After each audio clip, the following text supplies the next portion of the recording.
Let me just quickly recap some of the highlights of the first three parts of the series. We started in the first part where we looked at the landscape. And the real key there is we talked about how the landscape has changed. That's important because it means that we have an opportunity to change.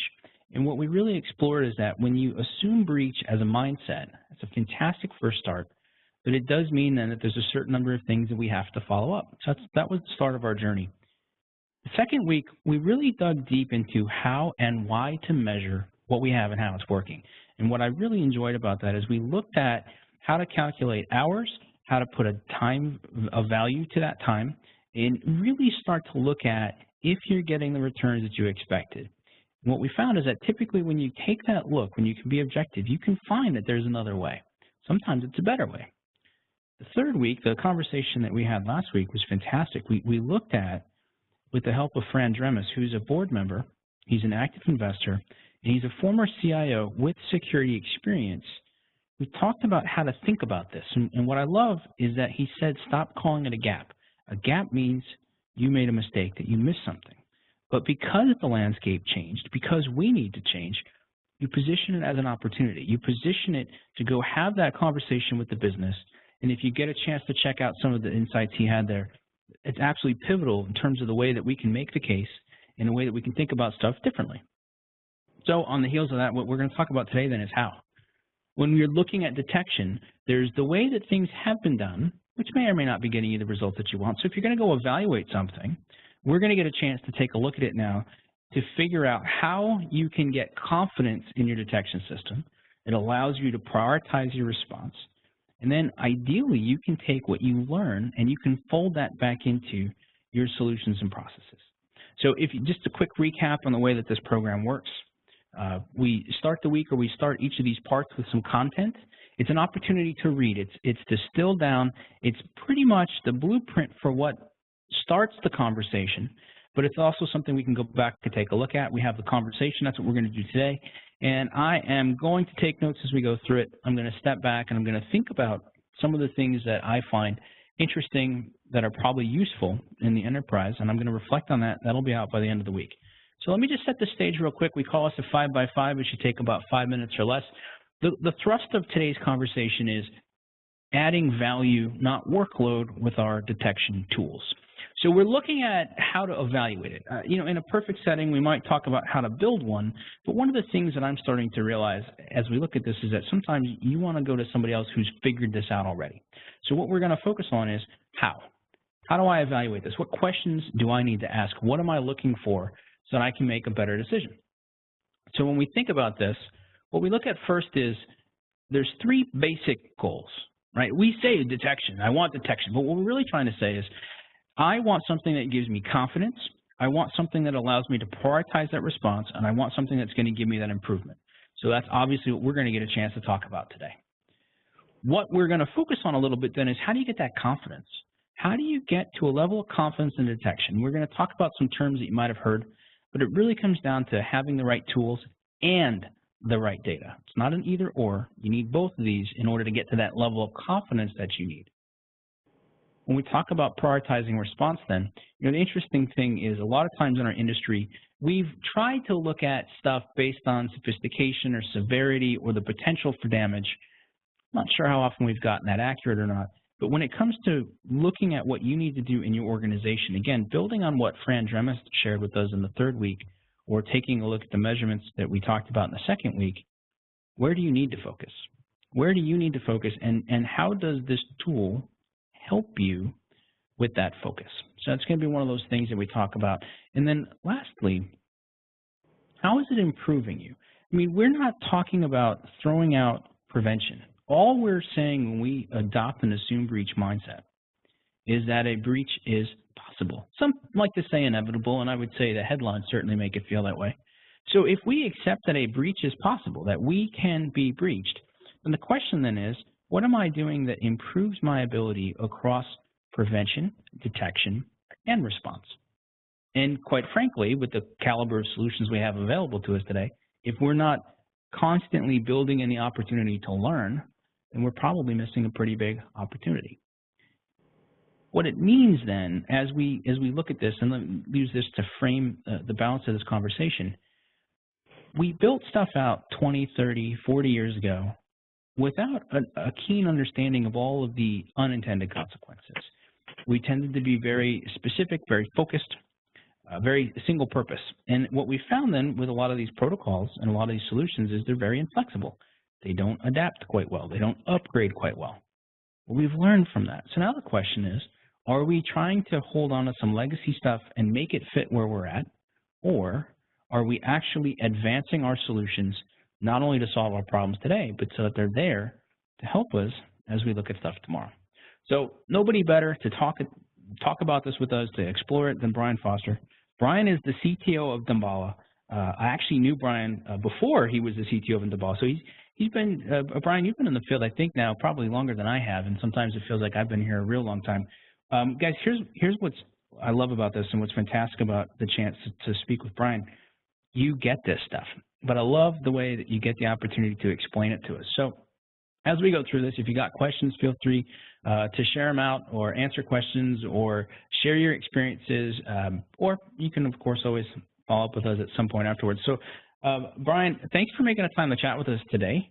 Let's start, as we roll into it, about some of the ways to think about detection tools, especially, given the marketplace drive right now for alerts and more alerts, because alerts are obviously where it's at, or at least where it was. Absolutely. Hey, Michael, good to be here. Thanks for having me on. So talk to me about alerts. When we start thinking about detection, I think a lot of people right now flash in their mind, they go, oh, yeah, I get alerts. Yeah, I know when something happens. How do we need to think about alerting? How do we need to think about detection differently? How do we set this stage that if I want to improve my detection capability, what's my starting point? Yeah, actually, I think alerts are the enemy of detection, actually, believe it or not. Because the problem is everybody has alerts and too many alerts, and you can't tell a good alert from a bad alert unless you spend human capital on it. And that's something that a resource all of us have in short supply in this space. In fact, I would ask you to think that if an enterprise's answer for how they're going to detect and respond to threats to get through their environment is hiring more humans, I would ask them to rethink that, because I don't think that scales and I don't think that works. But coming back to alerts and particularly how you evaluate detection tools, I said they're the enemy of detection, and because you get too many of them. And how do you find, I use this expression a lot, how do you find the needle in the stack of needles that's the real alert that you need to watch out for, that has maybe the poison on it, if you will? And that's the challenge with alerts. And so if you're trying to evaluate detection tools, the number of alerts is not a metric that or maybe you should say the inverse number of alerts is important here. It's really the quality of the alerts and are they actionable or not. It becomes important when you start measuring detection tools. So I'll stop there and see if that made sense. No, in fact, what I like about it is, obviously you've said some stuff well. I always like it when you talk about finding a needle in a stack of needles, because a lot of people say, oh, it's finding the needle in a haystack, but it's not. It's exactly what you just said. It's shifting that good from bad. And, you talk about the human capital. I've come across folks, admittedly, they're kind of short-staffed, and I'll say to them, hey, what are you doing about detection? And it's fascinating. The number one answer I get, ready? I got a guy. You got a guy? Yeah, I've worked with this guy for years. He really knows his stuff. He's going to be great. And I always say, how does that person scale? And the minute you ask that question, they say, ooh, that's a good question. So basically what we're talking about from considerations, and we'll move on from this point, is it goes back to then you want a tool that's not going to waste your time. I like the distinction between you're not looking for a number, you're looking for a quality. I feel it's a little bit like, how many pages does my report need to be? Long enough to convey what you're trying to say. All right, so let's talk about confidence and detection. So what's the difference then? So how does, right, I like to call it confirmation of a compromise, because it's not just about infections, but either way, how is that different than an alert? Yeah, I'll kind of go two ways with this and use analogies that help me explain it to people. One of them is kind of in just legal cases and criminal cases where you have to collect a certain amount and a certain type of evidence to present before a jury or a judge, that is enough to make, to convict somebody that they did a crime if they did indeed do it. And the same is true when you want to really detect the threat or detect an infected device is you have to collect enough evidence, such that with that evidence, it's becoming 100% clear that this device is infected. And once again, if you're collecting enough evidence, you can also start to determine what it's infected by and where did it come from and that sort of thing. And so the preponderance of the evidence becomes important, but also it can be the quality of evidence. You could convict somebody if you have just the right evidence that shows them, like a video showing them doing it. That one piece of evidence by itself is probably sufficient.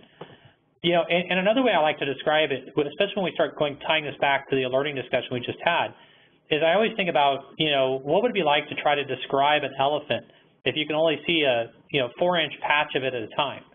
And a lot of times the alerts that we're getting from a security, operations center perspective is doing just that. It's giving you a little bit of information about a much larger thing, and you're having to try to find other pieces of data that you can link together to see, is this an elephant or a hippopotamus? And so when you get to confidence and detection, you're getting something that is tying that together for you, that here's all the different bits of the elephant that go together. So when you look at all these bits together, you see now, yeah, this looks like the trunk of an elephant, no longer just, some gray patch. And that's where the confidence comes from, when you start getting enough information that makes it actionable for you, that starts providing the bigger picture for you and starts allowing you to be more confident with what it's telling you. So that's where we talk about the need to have both the right tools and the right data. And I'm going to just jump to it because what I see happening a lot now, big data has proliferated in the last couple of years. Everybody talks about it. And now, of course, we talk about machine learning. They're neat terms, and I'm not sure that a lot of people understand it. They're familiar. We've heard them. So when we start talking about this and that confirmation of compromise, is this where machine learning starts to come in and play? It does, right? So big data is actually easy. It's easy to collect a bunch of data. It's harder to make sense of it and make it interesting and useful.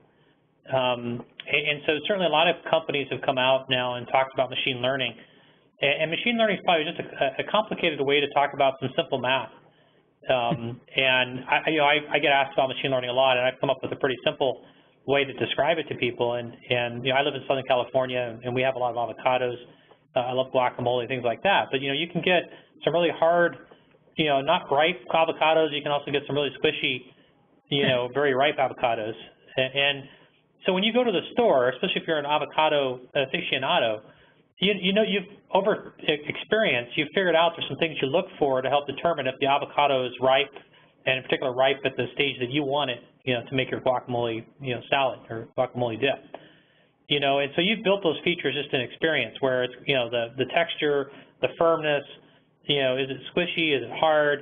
So just top of your head, you can think of what are some of the attributes of an avocado that's perfectly ripened, as opposed to something that's too ripe or too young or not ripened, right? And what you've just done in your head is a simple process of machine learning, where you've taken some attributes that you're looking for in a bunch of data, and you started filtering based on those attributes for things that fit within those attributes.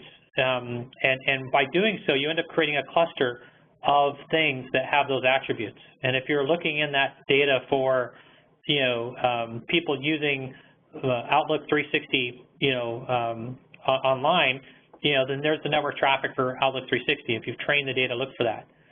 So machine learning can be used in very simple ways to say, I've got a bunch of data, I want to look for anything that matches these attributes, and continue to cluster and identify those things.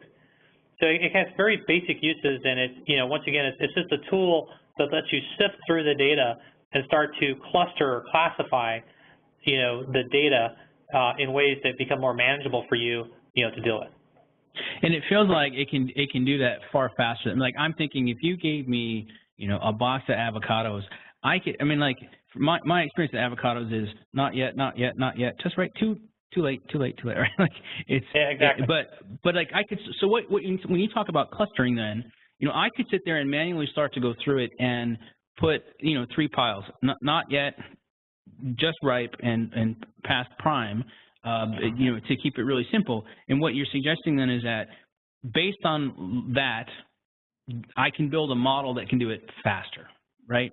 Well, I mean, exactly, that's the especially if you goal. could, yeah, if you had some automated system that can go through based on how you define each of those three things, that can go through and test every single avocado. And that's easy when you're at a supermarket and you only want to buy a couple avocados and there's 50 there. You know, at Dumbala, we get 30 billion network events a day. And so that's where computers come in and where it can happen automatically, and processing power, storage capability, all those things become important when you want to automatically classify based around the features, for example, like the ones you just specified, you want to apply to that data. And that's the advantage that computers give us with network data that you wouldn't have in that grocery store if you wanted to test all 1,000 avocados. You'd be there an hour.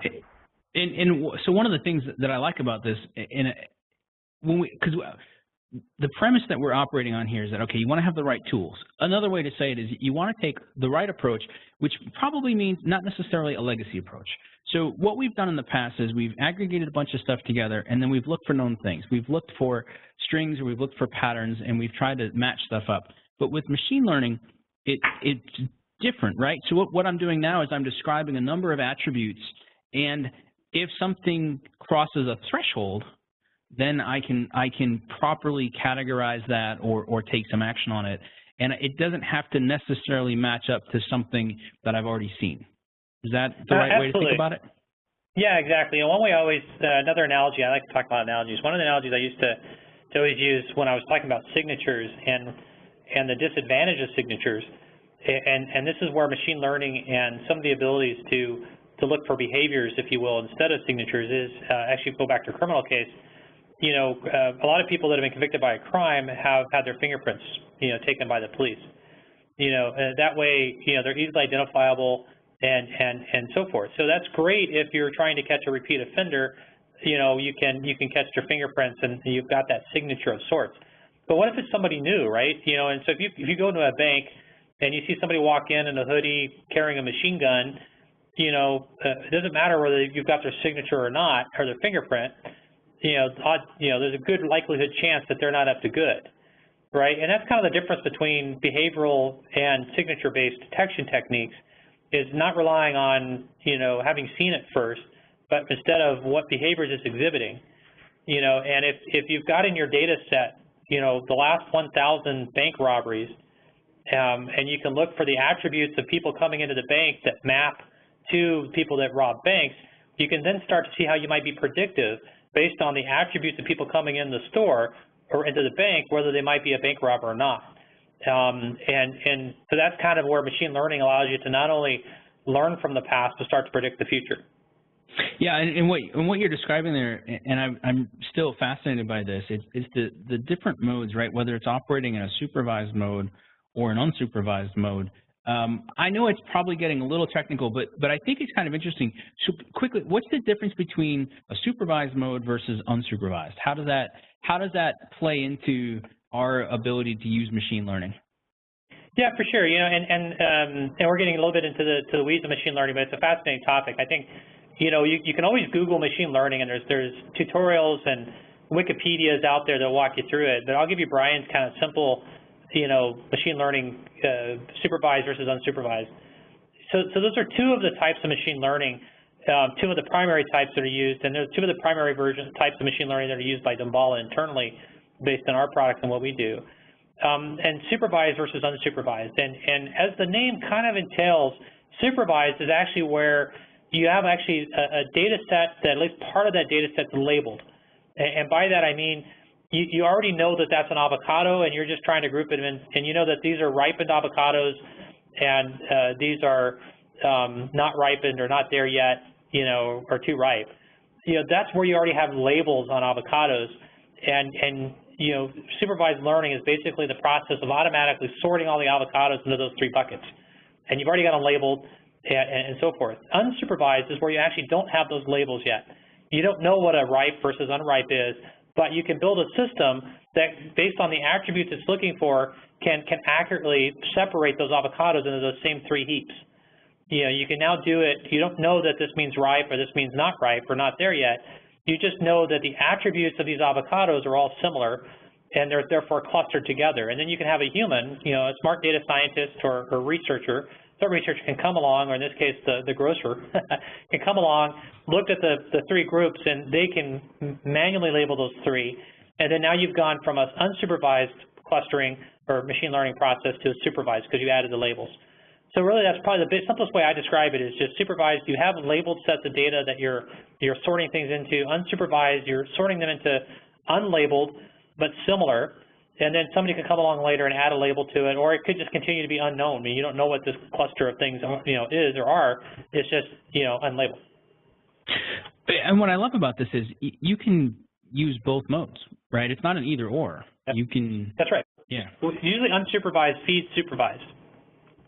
So they work together. That's right. There you go. Well, so, yeah, and so, admittedly, we went a little deep on that, but I think it's important because what I find a lot of times is that somebody will throw out a term, and then we nod and go along with it. And what we're trying to do from an educational perspective is say, ask some questions. And so I think you made a good suggestion. There's a lot of resources out there to look at machine learning. I'll say, some are good, some are not as good. I like the explanations that you gave. I think that they're pretty solid. So what we're saying then is that if you have a model and you're using math, you can do stuff a little bit faster, but that means then the quality of your data matters. Why? Well, exactly. So this is the most important part of it. Is it's what's the phrase they used to say? Crap in, crap out, if you will.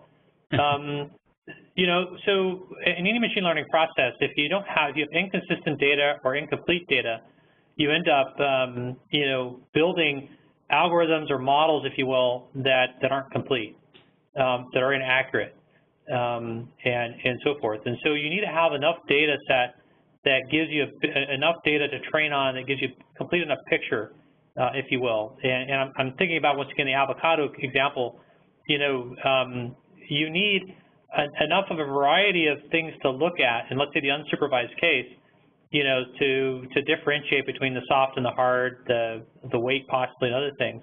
You need enough of those attributes, and you need enough data. Because what if somebody, what if that machine learning process finds an apple that's of the same shape and size and weight as a ripened avocado, and it puts it there, but because it's assuming everything's an avocado, it's misclassified that apple. So this goes back to having the right diversity in the data in order for that data to be useful. So that's even when you're building out your model, you want to make sure that you have the right data. That's correct. Absolutely. You need to have complete data, and it needs to be diverse and encompass what you're looking for. Okay, so that's where some of the data science comes in. So ideally, we're working with people that know how to do that and how to construct that. So what's interesting about that then is that we see some companies that'll come out, and I'm not highlighting anybody in specific. My role right now is to look at this just generically in the field, because something that I've actually found to be fairly compelling over the years is companies, some were very early to move toward, we're going to share data through the cloud. But what they were really saying is, don't worry, part of what makes our ability to protect you better is that we learn from you and we learn from everybody that we protect. And, we've got hundreds or thousands or millions of endpoints around the world, and we aggregate all that data together, and therefore you're better off. But that's only true if that data is broad, right? So if it's confined to a particular industry or a particular type, you might actually have data that creates blind spots. That's right. When we talk about big data, we always talk about it in what we call the 4 V's. It's the volume of the data, the velocity of the data, the variety of the data, and the veracity of the data. And what happens when your data is limited along some of those attributes or along some of those axes, if you will, then the quality of the analysis on top of it is error-prone and not complete. So I was talking a minute ago about the ability to have big data and why that data is so important. And if you think about through each of these examples, right, why is volume important? It goes back to, if your sample size isn't big enough and you're using this as a statistically significant, answer for something, then you could be swayed by, the report or the results of whatever you went through. So having the right volume of data is important. And so for a lot of companies, there are products out there starting to do this kind of machine learning at an enterprise by enterprise basis. Your volume is severely limited to just that enterprise. And enterprises are different. you know, a good example is not every enterprise has the same fiscal calendar. And so as you start learning network behavior, as you might imagine, at the end of the quarter, networks act differently as certain organizations in the company are closing out books and things like that.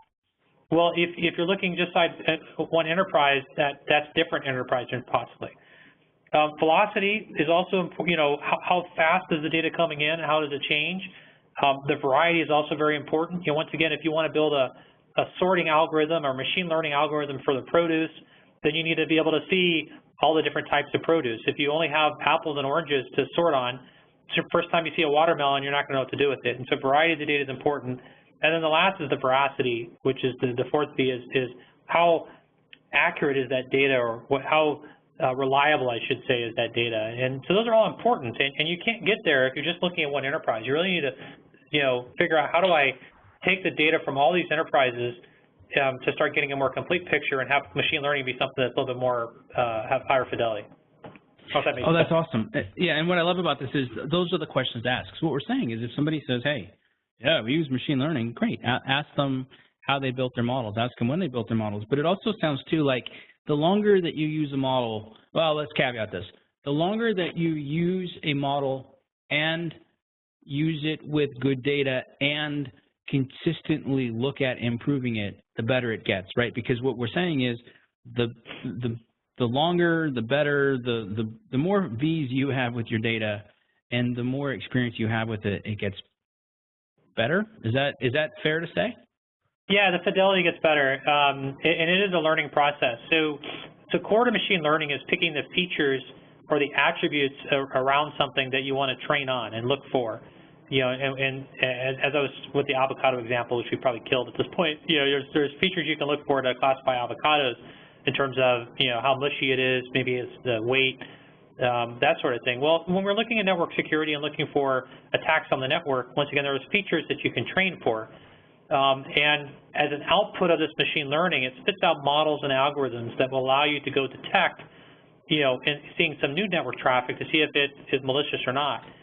And the more data that trains on over a longer period of time, the more attacks it sees, the more good traffic it sees, it gets tighter, if you will, around each of those groups, and the clusters get tighter over time. So the more data and the longer you can do it, the tighter those detections, in some cases non-detections, in case for good data, happen or occur.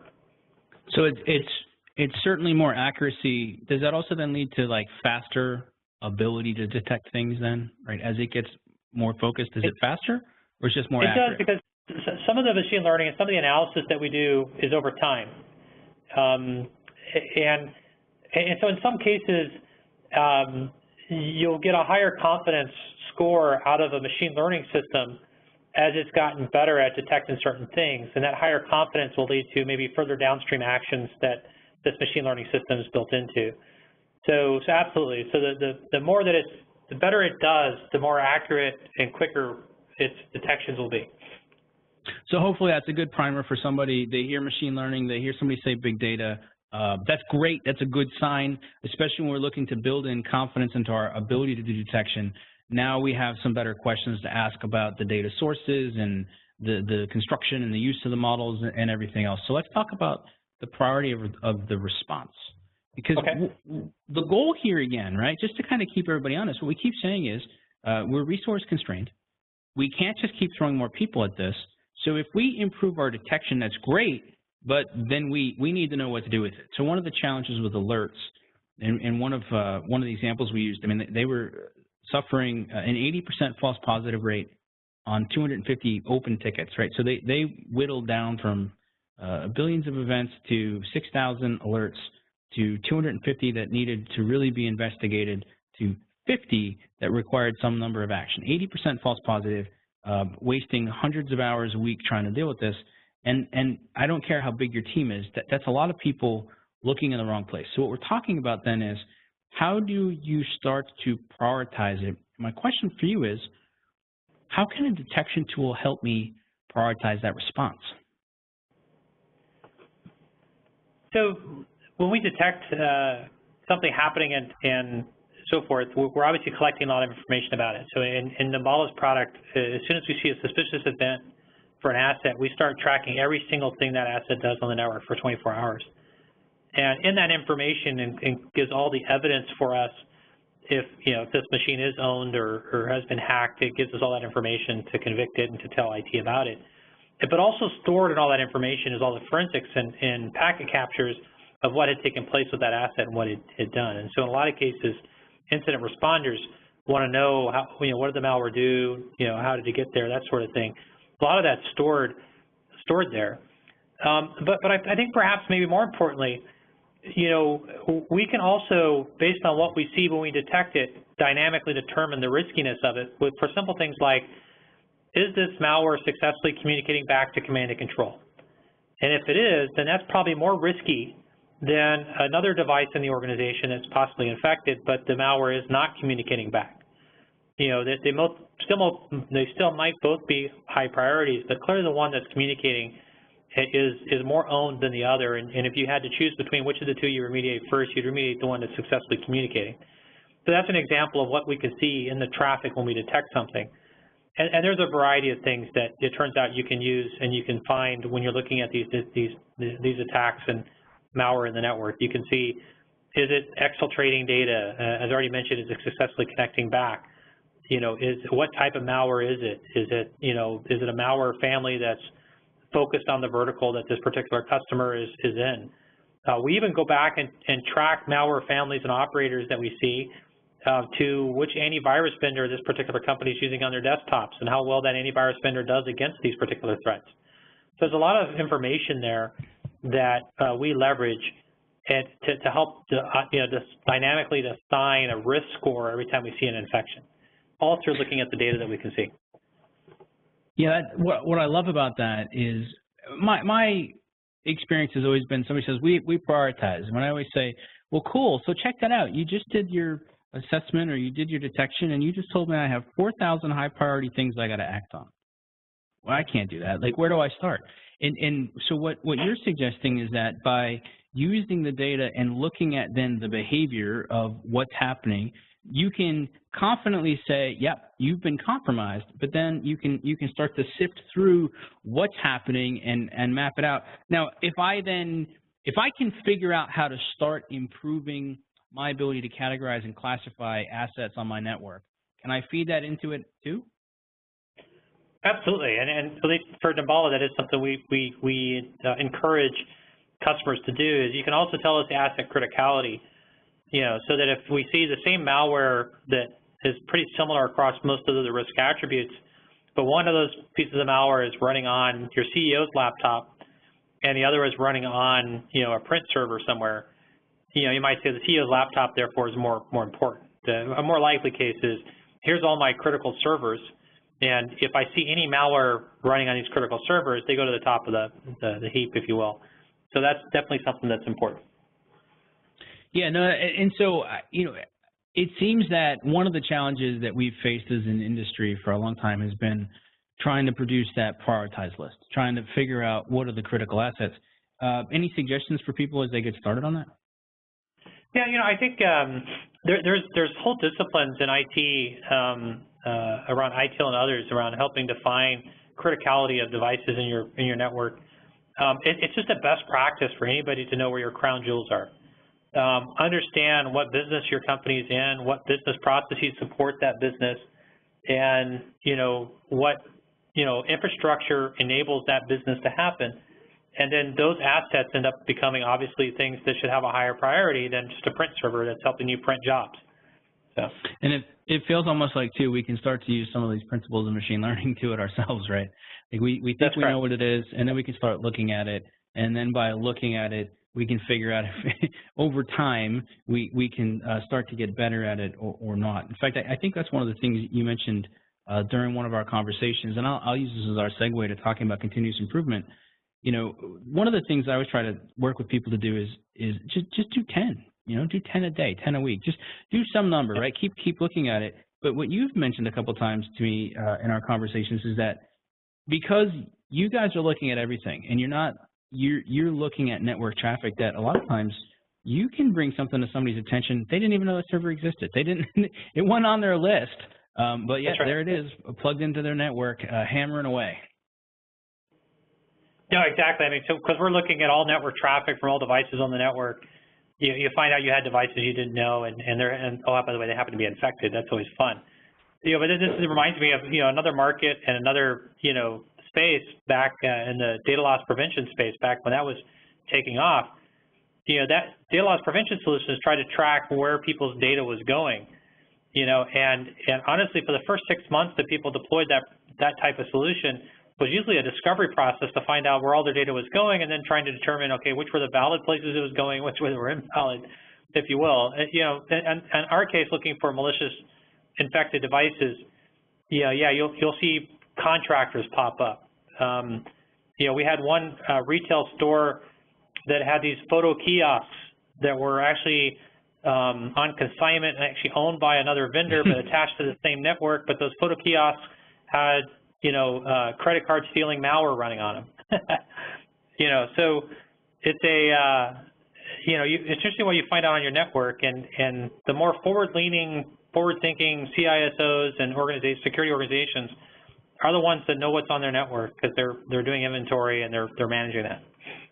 Yeah, and what's interesting is that if we do this right, and we've got detection tools that are building that confidence into it, they're doing that work instead of we're doing that work. That means then that when you go find one of these kiosks that you didn't know was on the network that's doing malicious things, you actually have the bandwidth to go deal with it. You've got a team you can apply to that instead of missing it, not seeing it, and hoping it's caught in one of those alerts that you're manually trying to sift through. Which, again, I respect my colleagues that can do that, but 8 hours a day, 10 hours a day, we're going to start to miss stuff. So talk to me about then the benefit. I mean, let's go back for a second, because I like this idea of, using enough evidence, gathering enough evidence, the preponderance of the evidence to convict something and at least have the confidence to say, boom, that's a problem. So how does that then feed into my ability to keep improving? What can I do with that information? Sure. So part of the way Damballa works is when we detect something, as I was mentioning earlier, we've been tracking that device over time and keeping track of everything it does. But part of that forensic data that we've collected will tell you, give you insight into how did that attack occur, and how is this malware communicating over the network to command and control, et cetera. A lot of those pieces of information can be automatically fed back to preventative tools, other response tools, forensics tools, et cetera, to help and enrich and make each of those better. And so a great example is, let's say you got a device that's infected, communicating back to command and control.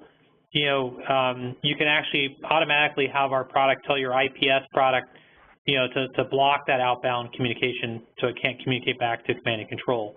You can automatically tell your firewall to add a rule saying this application is no longer able to talk over the network. So there's a lot of automatic things that can occur. And this comes kind of under this thing of continuous improvement. So Damballa is basically enabling all these other products to get better based on the dynamic visibility that we have. And so one of the interesting things is, if you go talk to some of our, really good customers who have had our product deployed for a long time, you'll actually see that over time their infection counts are lowering because they've built this positive feedback loop from our product into their other products. Yeah, one of the things that we talked about in the beginning of the series was, okay, do a quick inventory. What preventative controls do you have in place? Why them? What are you counting on to be able to do? And then you get to that question of efficacy. Is it working? Is it doing what you expect it to do? And then it leads to a question of value. It almost feels then like I can start to use my detection tool properly. I can go back after there was an infection, after there was a compromise, and I can say, okay, what happened here? And that's going to basically tell me how my controls are doing. That's kind of, it's not only kind of cool, to me that almost feels kind of important, right? Like if we can't start to stitch these tools together to get us a better insight, to let us make better decisions, then I think we're missing a really big opportunity. Does this also then help with my people? I mean, can I have my teams that I'm still counting on at that human level go through this and learn from the patterns and look at the stuff that's happening? Absolutely. In fact, one of the best things that this does is this enables your teams to do that very thing instead of going back to the beginning of our conversation where they're filtering through alerts trying to figure out which ones are real or not.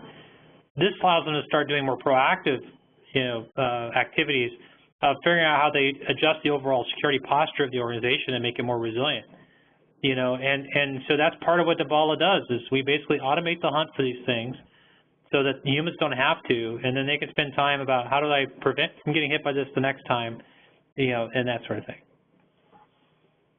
Yeah, I like that. In fact, I just want to point out that we talk about prioritizing response, but if we look at the triplet of your prevention, your detection, and your response, the right detection tool is giving you enough insight that you can keep looking at how to improve your protection properly, right? Not just throwing money at it, but figuring out where and how to make those changes, as you suggested more eloquently, adjusting and improving your posture.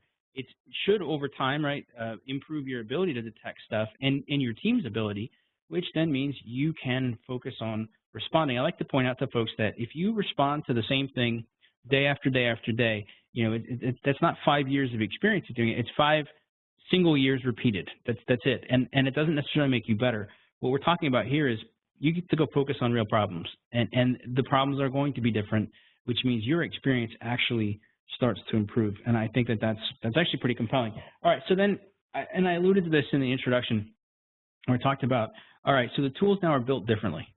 And let's go into that a little bit better, because one of the things that I've looked at is we need to get better as an industry at not buying a tool to solve today's problem, because by the time we get it in, it's really solving yesterday's problem, and we're left a little off guard with what we need to do next. How do we think about this differently? What are some of the things that we need to ask and that we need to evaluate when we're looking at detection tools to make sure that we are covered for today, but we're also going to be covered for tomorrow? Maybe not infinitely, but certainly once we're in and running and we're feeling good with it, what are some of the top things I need to think about and I need to take a look at to make sure I'm making a good choice? Yeah, absolutely. I mean, what you're asking for is, can I make a future-proof decision, if you will? And I think there's a couple things to keep in mind. I mean, first and foremost is, as you're kind of alluding to, or is kind of hidden in there, is that there are no silver bullets in security. There's not a single thing you can do that will make you secure, that'll make all of this easy. There's no easy button to, right? It's work. The threat space is going to continue to morph. The threat actor is going to continue to find, ways in. And there's not a single thing you can do. And I've, in my history and experience, I think I've bought maybe 3 silver bullets, and of course none of them turn out to be truly silver, and I need to do more. So I think that's the first thing to do, is to recognize there's no silver bullets. The second thing to do is to try to think about what future-proof means, and a lot of it comes back, in my opinion, to buying into a platform.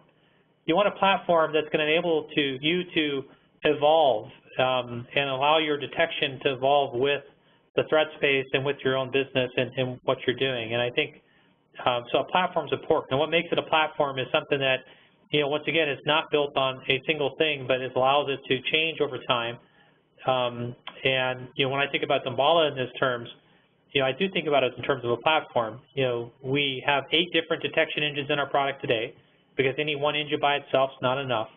And we're going to keep building more detection engines, and we'll either add new detection engines, we might replace existing ones, or we might even deprecate, get rid of some, right? And that's just because we've got a platform that's going to need to continue to evolve with the threat space. And that's exactly what we're doing. And so I think that's probably the biggest thing I would tell people, is to think about things, in terms of a platform on the technology side. And then lastly is think about partnerships, work with organizations and companies that are going to partner with you to help you make you successful, not just sell you something and be a vendor. And I think that's the third thing that I would suggest people do in that. You know what? I love that. I've been at enough conferences where you can tell the difference between people that have established those partnerships, because it always starts with, oh, it's good to see you. Let me tell you what I got going on. How can you guys help me with that? Versus, no, don't talk to me. No, I already bought. No, I gave it the office. It's not a good day. I got to go wash my hair. I think too, talk to me about operating costs. I mean, maybe even from a vendor perspective, when you're building these tools, do you think about what the person at your client is going to have to go through to use it? Because some of these solutions that we have, they're elegant, And then some of them we have are really creative, like MacGyver would be proud of how our colleagues have put these things together, but the amount of time it takes to operate them just can't possibly be good. So how do we think about that a little bit differently, or what's the question there that we need to ask to make sure that we're not buying a solution that's just going to sink us in terms of hours? Yeah, I think one of the best ways we've done this is, ask the vendor, for references from other customers, and find out from those customers how many people it takes to manage the product and what impact on human capital has the product had on their organization. And I'm used to this question because, once again, my background is I've built a lot of the prevention products that are out there today.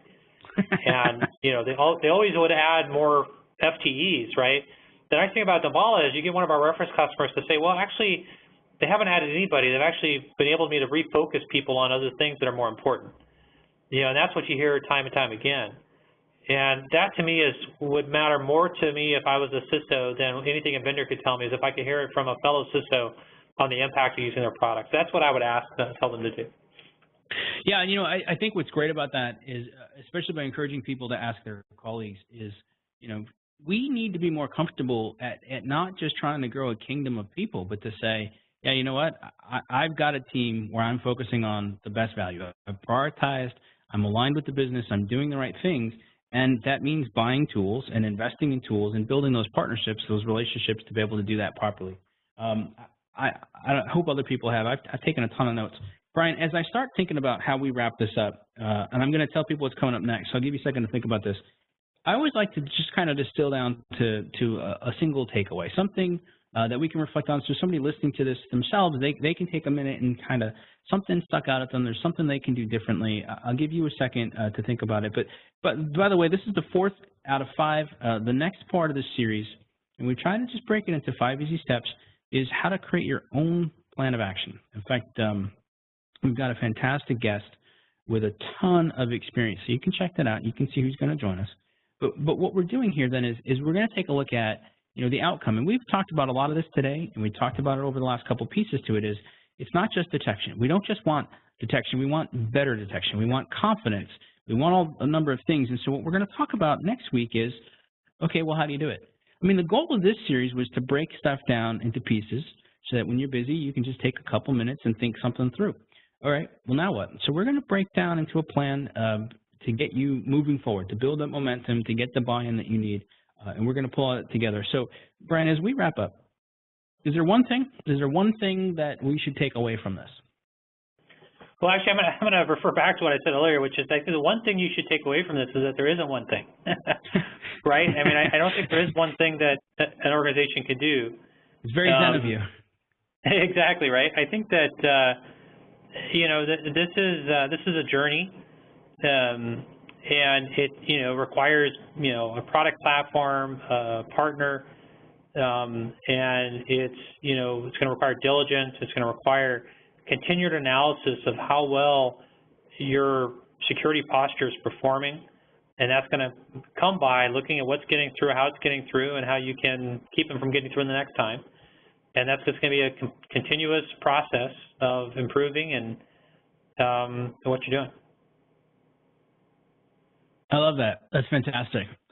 Thank you so much for spending the time with us today, sharing that. I know we got into the weeds a little bit on the data science and the machine learning, but I thought it was important because it took me a while to kind of wrap my head around it. But once it clicks, you're like, oh, I get it. I'm not tied into a specific thing. I'm looking at stuff and I can make better decisions with it. So thanks very much, and look forward to wrapping up this series with everybody on the next part. All right, Mark, back to you.